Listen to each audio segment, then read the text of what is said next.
Malingon na ako nga wala may ulahi sa tanan. Dili tunod ng ingon nila nga gabi na. Ulahi na. Ingon pa nila tagas ng lobi. Kanya kay nagtanong man tao mugbuon nga lobi. Takonan dwarf coconut na akong gitanom. De. Bisa kung sa ingon nila nga tagas ng lobi. Mugbo raman eh. Blessed day everyone.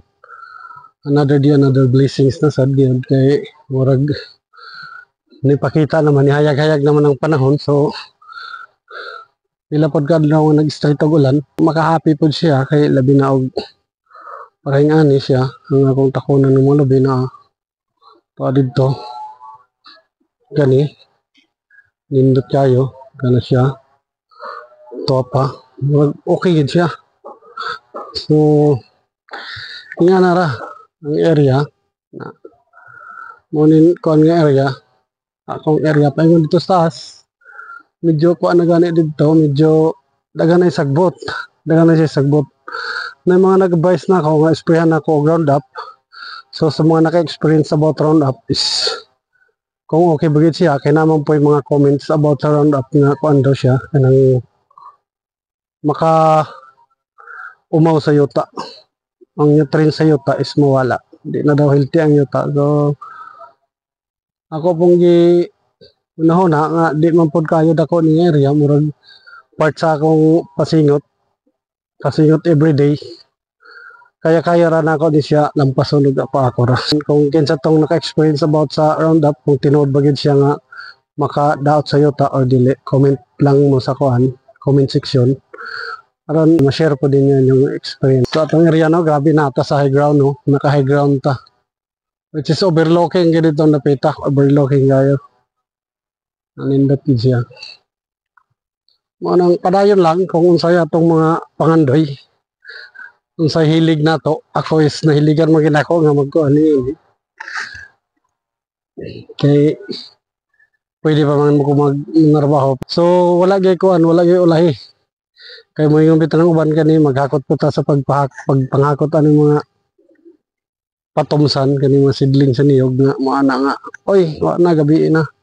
Pero ang tinuod wala gyud gabi sa pagpaningkamot no. Okay. Ang uban gani kanang mag-retire sila sa ilang mga trabaho. Mao pa sila nag-start sa farming kay ilang kuan pero kuan pa mangyapon sila. Success pa mangyapon sila sa ilang farming.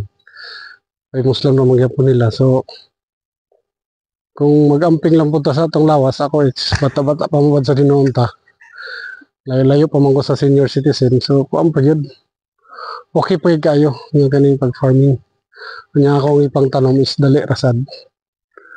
Which is kaming kuhan lagi. Yaning green dwarf takunan dwarf coconut. Yan na po tayo mga prutas. Naman ko yung mga prutas po diri. Morning nga nara. Pag gamay atong area, daghanon atong tanom. May mga pamaagi nga kuhan. May mga pamaagi nga mamaayo atong kuhan. Mudagan atong cropping, pakabot sa kuhan ka ng cropping daghan ng production ba kay dili lang tabag focus sa isa ka tanom daghan man tayo pwede tanom labi nog naka sa bukid kaniyo napo kay mga dagkong kahoy diri akong ibilin kay lisod po kayo og maabusol ginatang kinayahan gabot sa panahon kita ra mag-suffer ingan nirang life. So natay mga tanong diri. Ana ra ang kinabuhi.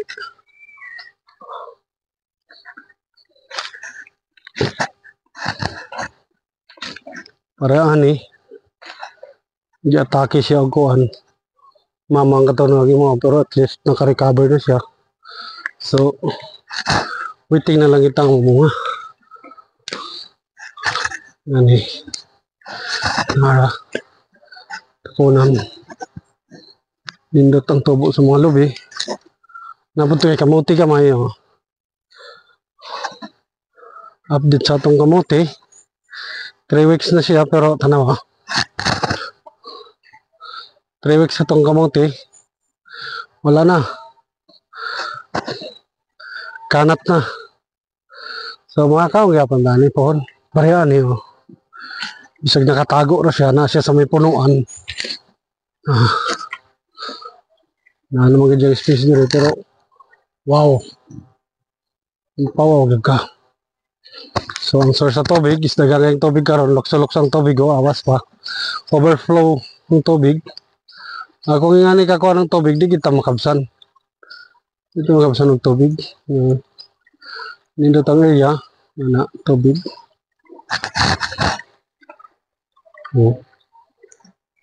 Gani siya, grabe gini siya kakahuyan dati. Pero ako gini siyang gikuan.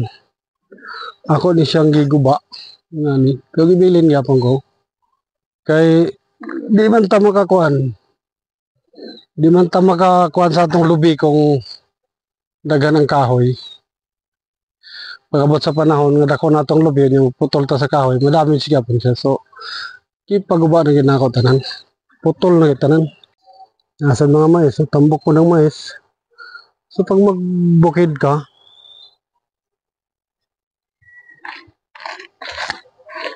so kung saragid pwede nimo itanom. Na lubi 2 years from now, kung matiman lang siya, managingon nga, ingon pa sa mga bata noon, paldo kita. Iba-ibay man nara ang durian, nga katong tagulan nga ako itanom. No. Tindot na. Buhay gid siya. 100% sila buhi sa akong mga pangtanom. Ay, ulan man tong panahon na makahapi sad no, kay yun yung kamot ba nga makita ni mo niya na maayo na ang kuhan progress sa mga tanom, makahapigid siya. Wag na ako nauna ni sa una, nakapokus lang ko sa kuhan trabaho. So maliyo na ako nga wala may ulahi sa tanan. Dili tunod ng ingon nila nga gabi na ulahi na. Ingon pa nila tagas ng lobi, nya kay nagtanom man tao mugbuon nga lobi. Takonan dwarf coconut na akong gitanom de. Bisag kung sa ingon nila nga tagas ng lobi, mugbo ra man ni. Mubunga gyapon ni.